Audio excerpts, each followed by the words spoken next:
واش ناوي هاد العام تحبس الكارو في رمضان ولا خايف من الصداع والعصبيه؟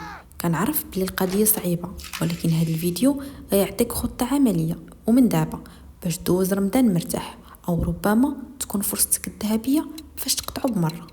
النيكوتين هو العدو الاول في رمضان للمدخن. جسمك كيتولف عليه، وفاش كيتقطع كيبدا الصداع، العصبيه والتركيز كيطير، وهذا الشيء اللي كيخلي بزاف ديال الناس يرجعوا ليه مور الفطور. وباش تهرب من هاد المشاكل كلها دير 3 ديال الحوايج من دابا قبل رمضان.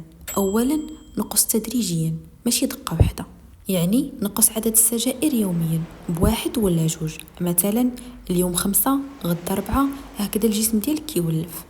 ثانيا، بدل الوقت، بدا تدخن في اوقات مختلفه على المعتاد، هادشي كيعاون الدماغ يتخلص من الارتباط بالروتين.